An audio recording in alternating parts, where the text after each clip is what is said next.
یا ایھا الذین آمنوا اتقوا اللہ ولتنظر نفس ما قدمت لغد واتقوا اللہ ان اللہ خبیر بما تعملون۔ صدق اللہ العظیم۔ تمام قسم کی تحمیدات، تمجیدات، تکبیرات اور تقدیسات اللہ رب الجلال والاکرام کے لیے بے شمار لا تعداد انگنت بے حد و حساب درود و سلام سرور کائنات امام الانبیاء خطیب الانبیاء احمد مجتبیٰ حضرت محمد الرسول اللہ صلی اللہ علیہ وسلم کی ذات مقدسہ مطہرہ پر بے شمار رحمت نازل ہوں صحابہ کرام پر، تابعین نظام پر، اولیاء کرام پر اور ائمہ کرام پر حمد و ثنا کے بعد آج کا یہ خطبہ جمعہ رمضان مبارک کی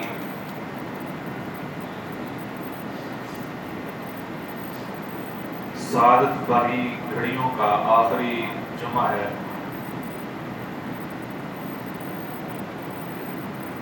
چند دن باقی ہیں۔ اس اعتبار سے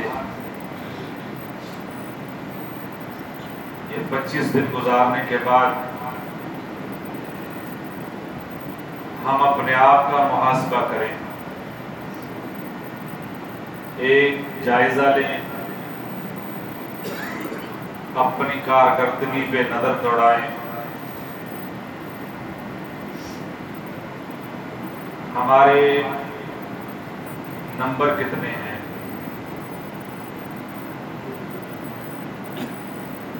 آج کا موضوع اسی حوالے سے ہے،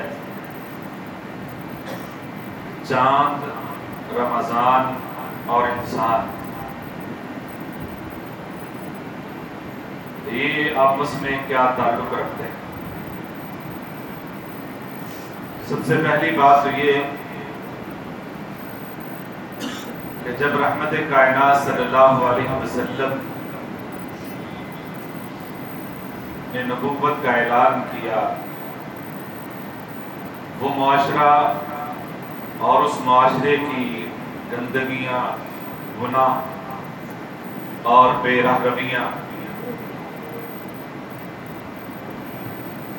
وہ عروج پر تھی،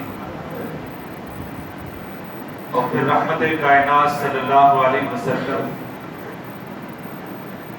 کو اللہ کریم نے بھیجا،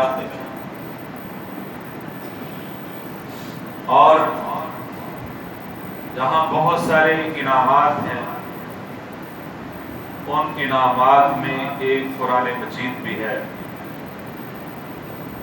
اور یہ قرآن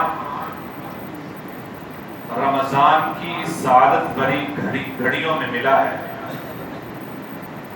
اور اسی قرآن کے اندر اللہ کریم نے یہ فرمایا تھا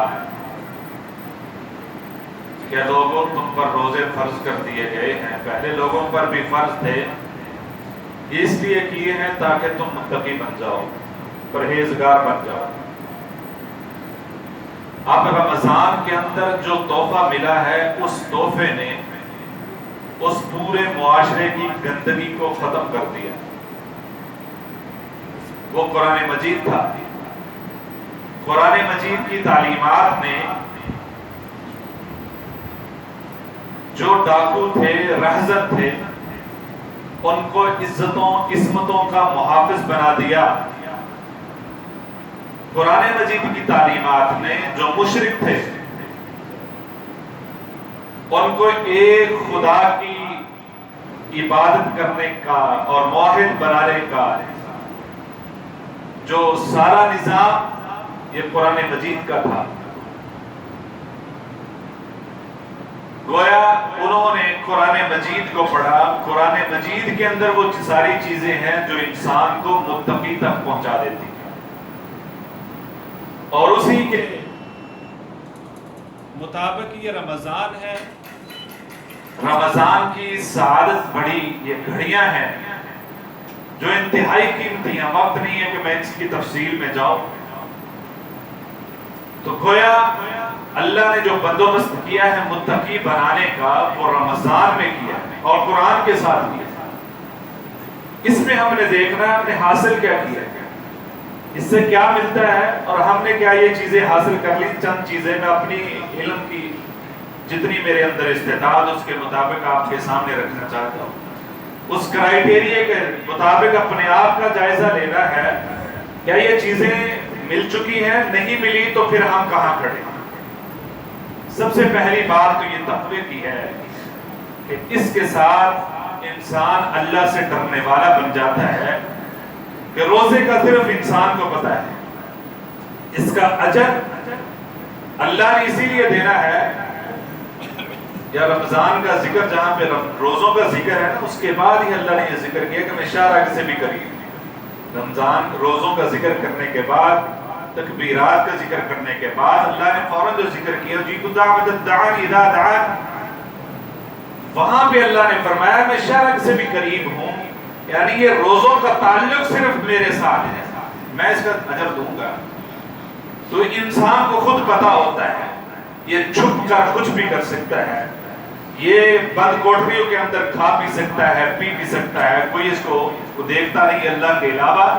گویا یہ اللہ سے ڈر کر سب کچھ چھوڑتا ہے، اور جب اللہ سے ڈر کر سب کچھ چھوڑتا ہے تو اس کے دل کے اندر رب کا خوف بڑھ جاتا ہے۔ یہی فلسفہ ہے اس کا۔ یہ بھی بڑی لمبی داستان ہے، لیکن پہلی بات یہ ہے ذہن میں رکھیں، کیا ہم اللہ سے ڈرنے والے بن گئے ہیں؟ کیا ہم اللہ سے ڈر کر جھوٹ نہیں بولیں گے؟ کیا ہم اللہ سے ڈر کر رشتہ داروں کے ساتھ معاملات ٹھیک رکھیں گے؟ کیا اللہ کے سے ڈر کر ہم ملاوٹ نہیں کریں گے؟ کیا اللہ سے ہم اتنا ڈرنے لگ گئے ہیں کہ ہم سارا وہ کام کریں گے جو رحمت کائنات صلی اللہ علیہ وسلم نے ہمیں بتایا ہے؟ ہم فراڈ کی طرف، دھوکے کی طرف، نفاق کی طرف نہیں جائیں گے؟ کیا اتنا ڈر پیدا ہو گیا ہے؟ اگر ہو گیا ہے تو ہم نے اس رمضان سے کچھ پایا ہے؟ نہیں ہوا، وہیں کھڑے ہیں جو یکم رمضان سے پہلے تھے، تو ابھی تک ہمارے اندر کوئی تبدیلی نہیں آئی، کوئی فرق نہیں اس روزے کی۔ کیونکہ علماء کہتے ہیں کہ قبولیت کی نشانی یہ ہے کہ جب کوئی آپ عمل کرتے ہیں، اس عمل کے بعد ایک تو آپ کے عمل کے اندر تبدیلی آ جائے، عمل بڑھ جائے، عمل بڑھ جائے۔ کیونکہ انسان کو چاہیے یہ کہ عمل کا رخ اوپر کی طرف ہونا چاہیے، عمل کا رخ اوپر کی طرف ہونا چاہیے، نیچے نہیں آنا چاہیے۔ مثال کے طور پہ اگر کوئی ایک دن کے اندر 10 روپے خرچ کرتا ہے تو اگلے دن اس کو 9 روپے خرچ نہیں کرنا چاہیے، اس کو کوشش کرنی چاہیے اس کو 11 تو کر لو، 10.5 تو کر لو، نیچے کی طرف نہ آئے۔ اگر ایک دن میں اس کو 2 نفل ادا کرنے کی توفیق ہے تو اگلے دن وہ 4 کرنے کی کوشش کرے، پڑھانے کی کوشش کرے۔ اگر کوئی ذکر و اذکار کرتا ہے تو کوئی اور وظیفہ اگلے دن وہ ایڈ کرے، اگلے مہینے وہ اضافہ کرے۔ کیونکہ ایسے ہی چلتے چلتے زندگی کے اندر جب موت آئے گی تو اللہ کو ہم یہ تو جواب دیں گے کہ اللہ ہم عمل کے اندر اوپر ہی جا رہے تھے، آپ کی طرف ہی آ رہے تھے، نیچے کی طرف نہیں جا رہے، ہماری تنزلی نہیں تھی، ہم عروج کی طرف کوشش ہماری تھی کہ ہم آگے سے بڑھ کر ایک سے بڑھ کر ایک عمل کریں۔ تو یہ اگر تقوی نے سکھایا ہے تو ہم کہیں پہنچے ہیں۔ ایک عمل قبولیت کی نشانی یہ ہے کہ اور عمل کی توفیق مل جائے، کسی اور عمل کا دل للچائے کہ میں یہ نیکی کا عمل بھی کر لوں، یہ بھی کر لوں۔ اور دوسری بات ارادے کی پختگی۔ روزہ کیا سکھاتا ہے ہمیں؟ ارادے کی پختگی سکھاتا ہے، کیونکہ انسان کی بہت ساری چیزیں پسند کی ہوتی ہیں، یعنی کھانے کے اندر، مثال کے طور پہ کھانے کے اندر بے شمار ایسی چیزیں ہیں جو بھوک کے بغیر بھی وہ بہت پسند کرتا ہے، بھوک کے علاوہ بھی کھا سکتے ہیں کیونکہ اس کو پسند بہت ہوتی ہے۔ لہذا روزے کی حالت میں وہ ساری پسندیدہ چیزوں کو بھی ہاتھ نہیں لگاتا۔ کیوں نہیں لگاتا؟ اس لیے جب بھی اس کے سامنے آتی ہے دل لل جاتا ہے تو فوراً ذہن میں آتا ہے کہ میرا روزہ ہے، میں نے اللہ کے لیے روزہ رکھا ہے۔ وہ ارادہ پختہ ارادہ ہے، جو پختہ ارادہ اس کو پسندیدہ چیز کی طرف بھی نہیں جانے دیتا۔ پھر دوسری چیز ضرورت ہوتی ہے۔ ایک تو پسند کی چیزیں ہیں، ایک ضرورت ہے کہ انسان کھانا انسان کے جسم کی ضرورت ہے، نہیں کھائے گا کمزور پڑ جائے گا۔ یہ ضرورت ہے، پسند بھی نہیں، اس کے قریب بھی نہیں آتا، ضرورت کے قریب بھی نہیں آتا۔ یہ انسانی جسم کی ضرورت ہے، وہ اس لیے چھوڑ دیتا ہے، سامنے آتا ہے، جسم بڑا نقاہت محسوس کرتا ہے، کمزوری محسوس کرتا ہے، اور پیاس بڑی شدت کی ہے، ہونٹ خشک ہے، زبان پلٹا نہیں کھاتی، اتنی خشکی ہے منہ میں، لیکن اس کے باوجود وہ پانی کے قریب کیوں نہیں جاتا؟ یہ ضرورت ہے، اس لیے پختہ ارادہ ہے کہ میں نے روزہ رکھا ہے، اللہ کے لیے رکھا ہے۔ اور تیسری بات، جب یہ جسم کو پوری غذا نہیں پہنچتی، جسم کے اندر تکلیف محسوس ہوتی ہے، اذیت محسوس ہوتی ہے، وہ اذیت بھی برداشت کرتا ہے، پھر بھی کھانے کے قریب نہیں جاتا۔ یہ تین چیزیں ہیں، پسندیدہ چیزیں بھی چھوڑ دیتا ہے، ضرورت کی چیزیں بھی چھوڑ دیتا ہے، تکلیف اذیت بھی برداشت کرتا ہے، اور یہ ساری چیزیں اس لیے برداشت کرتا ہے کہ اس کا پکا ارادہ ہے کہ میں شام تک کسی چیز کو ہاتھ نہیں لگاؤں۔ یہ ارادہ، اور یہ 30 دن ارادہ کرتا ہے، 30 دن اس کے ارادے کی پختگی ہوتی ہے، یہ 30 دن کی ٹریننگ ہے۔ 25 دنوں کے اندر کیا ہم نے یہ ٹریننگ حاصل کر لی ہے؟ اب کوئی بھی نافرمانی سامنے ہوگی، ہم اس نافرمانی کے قریب نہیں جائیں گے۔ اب جھوٹ بولا جا رہا ہوگا، میں اس جھوٹ میں شامل نہیں ہوگا۔ اب ملاوٹ کرنے کی ضرورت پیش آئے گی، میں ملاوٹ نہیں کروں گا۔ اب میں کہیں دھوکہ نہیں دوں گا، اب میں اچھے اخلاق سے پیش آؤں گا، حقوق العباد کی پاسداری کروں گا، حقوق اللہ کی پاسداری کروں گا۔ کیا یہ ارادہ اس کا اتنا پختہ ہو چکا ہے؟ اگر ہو چکا ہے تو اس نے 25 دن کے اندر دولت کما لی ہے، وہ ایمان کی دولت اس نے حاصل کر نہیں۔ پھر جائزہ لیں ہم کہاں کھڑے ہیں، ہم نے کیا حاصل کیا ہے۔ تیسری بات کہ برداشت، کنٹرول، انسان اس روزے سے کنٹرول سیکھتا ہے۔ کوئی بھی بری بات کہتا ہے، آپ کو کوئی گالی نکال دیتا ہے، آپ حدیث کے الفاظ بھی آگے سے آپ اس کو جواب نہ دیں، آپ کہیں گے صائم میں روزے سے ہوں، میں آپ کو جواب نہیں دے سکتا۔ گویا آپ نے اپنے غصے کو کنٹرول کر کے کہا انی صائم، گالی کا جواب کیا ہے؟ انی صائم، میں روزے سے ہوں۔ آپ نے ناپسندیدہ چیز دیکھی ہے، بہت بولنے کو دل کرتا ہے، بہت ڈانٹنے کو دل کرتا ہے، برا بولنے کو دل کرتا ہے، غصہ نکالنے کو دل کرتا ہے، آپ کے فوراً ذہن میں آتا ہے میرا روزہ انی صائم۔ اس روزے نے آپ کو برداشت سکھائی ہے، کنٹرول سکھایا ہے۔ تو اسی طرح یہ حیوان، ایک قسم حیوان کی وہ ہے جو جانور ہے، جو پائے ہیں، ایک قسم حیوان کی حیوان ناطق ہے جسے انسان کہا جاتا ہے۔ لیکن انسان کے اندر فرق یہ ہے کہ یہ اپنی کھانے پینے کی چیزوں کی پہچان کرتا ہے، جب صحیح لگتا ہے وہ کھاتا ہے، اور جانوروں کے اندر یہ پہچان نہیں ہوتی، ان کو بھوک لگتی ہے، وہ اپنی خوراک حاصل کرنے کے لیے نکل پڑتے ہیں، اور ان کو یہ نہیں پتا ہوتا یہ خوراک میری طبیعت کے خلاف ہے یا نہیں خلاف، وہ اس خوراک کو حاصل کرتے ہیں جسم جو چاہتا ہے۔ لیکن انسان اگر طبیعت خراب ہے تو اس کو خود پہچان ہوتی ہے کہ یہ کھانی ہے یا نہیں کھانی، اور کس وقت کھانی ہے کس وقت نہیں کھانی، اس کو پہچان ہے، اور جانوروں کو پہچان نہیں ہوتی۔ اور پھر اگلی پہچان یہ ہے کہ اب اللہ کا آرڈر آ گیا ہے، اب کچھ نہیں کرنا، میں پیچھے ہوں، ہر چیز سے رک گیا ہوں۔ یہ کنٹرول اگر سیکھ لیا ہے، اس کے اندر یہ کنٹرول آ گیا ہے، یہ کنٹرول کس نے سکھایا؟ روزے نے سکھایا۔ پانی کے قریب نہیں جانا، کھانے کے قریب نہیں جانا، اپنی بیوی کے قریب نہیں جانا۔ جو انسان حلال ہوتے ہوئے پانی اور دوسری خوراک حلال ہے، لیکن ایک وقت کے لیے اس نے اپنے اوپر حرام کر لیا ہے، وہ نہیں کھاتا۔ جو حلال چیزیں ایک وقت کے لیے نہیں کھاتا، اپنی مرضی سے، اپنے ارادے سے وہ نہیں کھاتا، تو حرام کی طرف بھی وہ نہیں جائے گا۔ اگر یہ کنٹرول اس کے اوپر آ گیا ہے، اس نے سیکھ لیا کہ میں نے حرام کی طرف نہیں جانا، حرام کا لقمہ میرے جسم میں نہیں جانا چاہیے، یہ اس نے سیکھ لیا ہے، تو اس نے روزے کی برکات اور فیوز حاصل کر لی ہیں، ورنہ وہ وہیں کھڑا ہے جہاں رمضان سے پہلے تھا۔ اور جو اپنی بیوی کے قریب نہیں جاتا، وہ غیر محرم کی طرف کیسے دیکھ سکتا ہے؟ یہ کس نے برداشت اور کنٹرول کس نے سکھایا ہے؟ روزے نے۔ برداشت بڑی ہے تو روزے سے سیکھ چکے ہیں، نہیں تو ہم کچھ بھی نہیں سیکھے۔ اور اگلی بات یہ ہے کہ نعمتوں کی قدر۔ ایک پانی کا گلاس وہ پیدا کرنے کے لیے اللہ نے کتنا سسٹم بنایا ہے۔ آپ جانتے ہیں کہ 72% پانی ہی پانی ہے اور باقی خشکی ہے۔ 27-28% کیا ہے؟ وہ خشکی ہے، باقی سارا پانی ہے۔ لیکن اس کے باوجود وہ پانی پیتا نہیں۔ یہ روزے دار کو اتنی سخت گرمی ہے، وہ پانی کتنا محبوب ہوتا ہے، اس کی کتنی قدر ہے۔ آج کل 7:07 پہ یا 8 پہ افطاری ہے، 7:06 پہ اس کو وہ پانی کا گلاس دنیا کی سب سے قیمتی ترین چیز لگ رہی ہوتی ہے، اور 7:10 پہ اس پانی کی اس کی نظر میں کوئی حیثیت نہیں. ایک گلاس پیا ہے، حیثیت ختم ہو گئی. جب وہ نہیں پی رہا تھا اس کی قدر کتنی تھی، بلکہ ٹھنڈے پانی کے گلاس شیشے کا، اس کے اوپر جو ٹھنڈک سے قطرے آتے ہیں وہ بھی بڑے محبوب ہوتے ہیں، وہ بھی بڑے پیارے لگتے ہیں. لیکن جب اس کی پیاس بجھ جاتی ہے اس کی وہ قدر نہیں رہتی. یہ اللہ نے سسٹم بنایا، یہ کائنات، یہ آسمان، یہ زمین، یہ سارا کچھ پیدا کیا ہے، اس کی خوراک پیدا کرتے ہیں. یہ ایک سسٹم نہیں ہے. خوراک ایسے نہیں کہ آپ کے سامنے روٹی پک کے آ گئی ہے.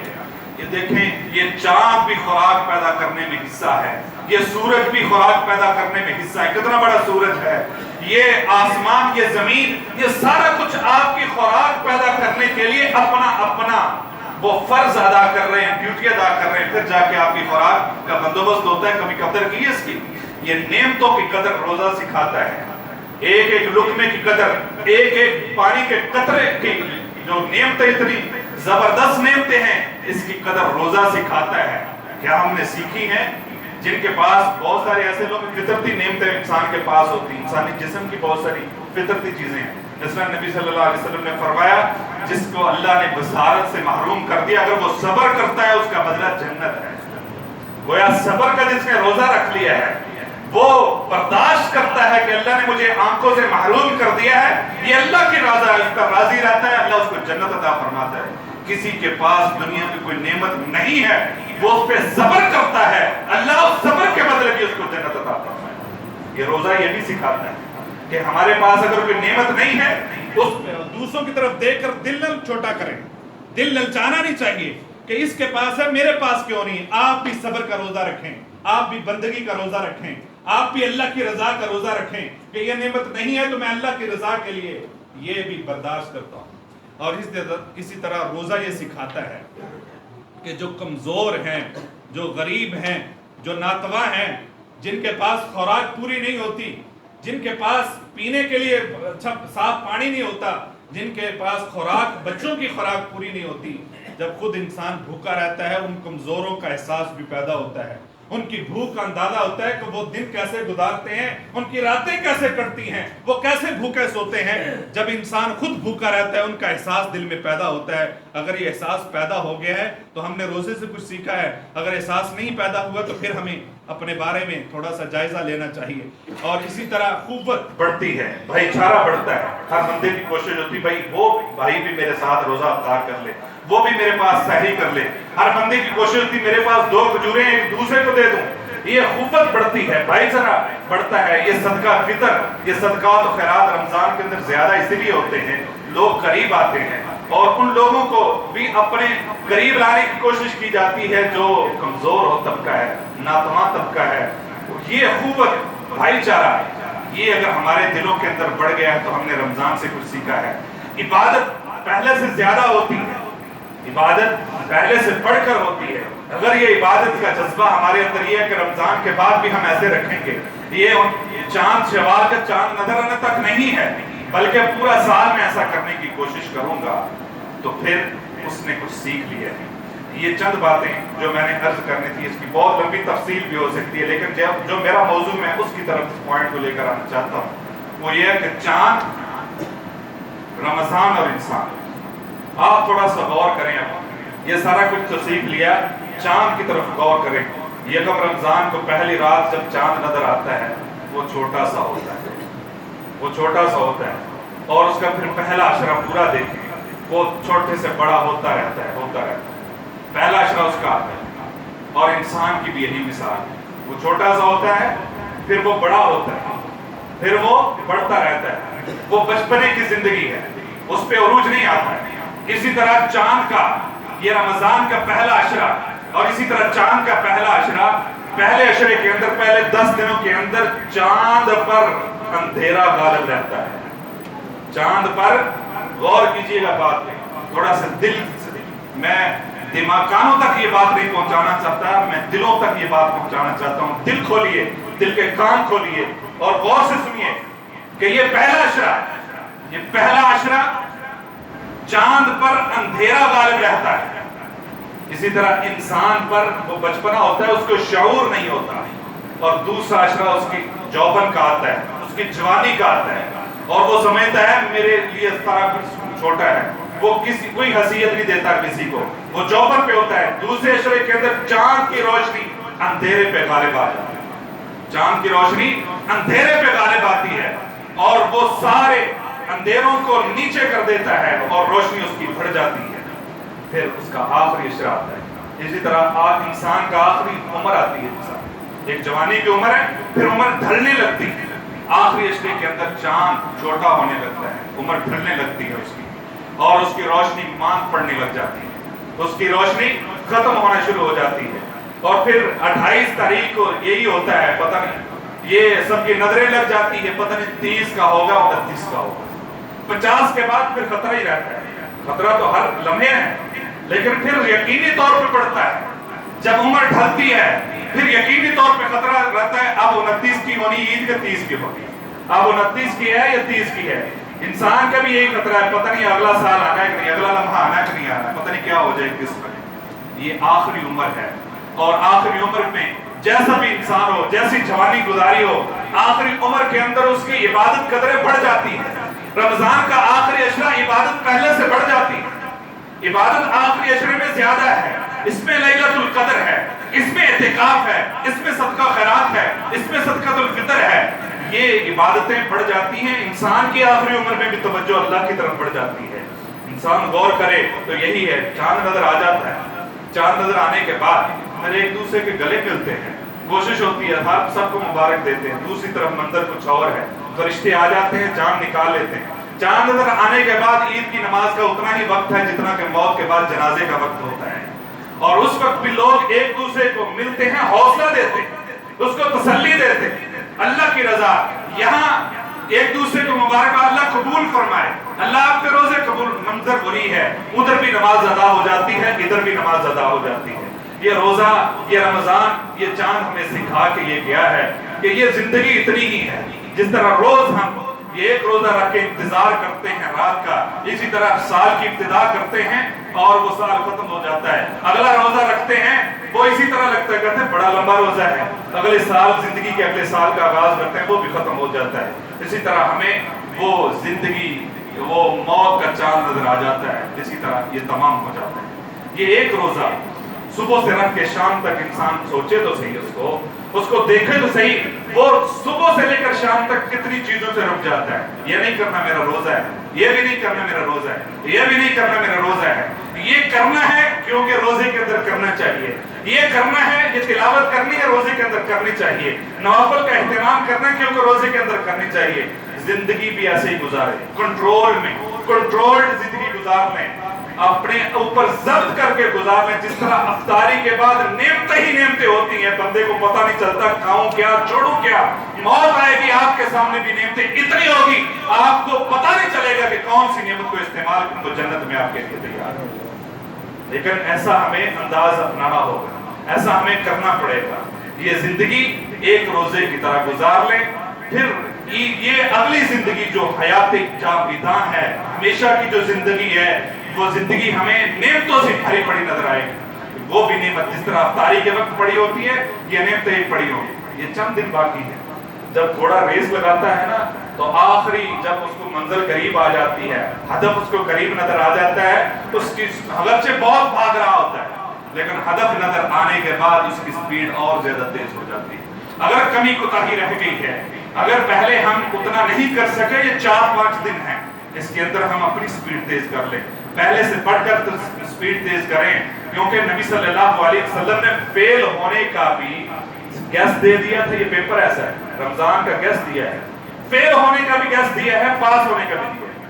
وقت نہیں ہے، آپ کو اشارہ دیتا ہوں کہ جس نے قیام کیا، جس نے روزہ رکھا اور جس نے لیلۃ القدر کے قیام کیا، یعنی تینوں چیزوں کا ثواب کی نیت سے یہ کام کیے، روزہ رکھا، قیام کیا، اللہ اس کی زندگی کے سارے گناہوں کو معاف کر دے.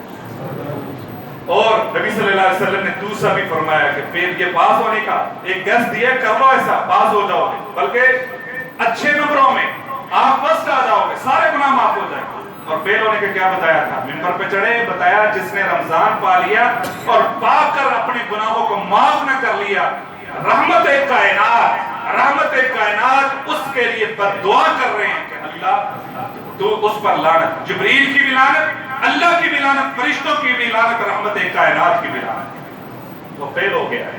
خدا نہ خواستہ ہم میں سے کوئی فیل تو نہیں ہے، یہ کم نمبروں والا تو نہیں ہے۔ اگر کوئی کم نمبروں والا ہے تو آپ پیپر کی آخری رات بھی محنت کر لے گا تو پاس ہونے کے قریب ہوگا۔ ابھی تو کئی راتیں پڑی ہیں، ابھی تو کتنا وقت پڑا ہے، ابھی بھی کوشش کی جا سکتی ہے۔ بچہ رات کے آخری پہر گھر پہنچے تو باپ اس کو ڈانٹتا ہے، پوچھتا ہے کہاں سے آئے، اس وقت کہاں سے آئے، یہ وقت ہے آنے کا، اس کو بڑی ڈانٹ پڑتی ہے۔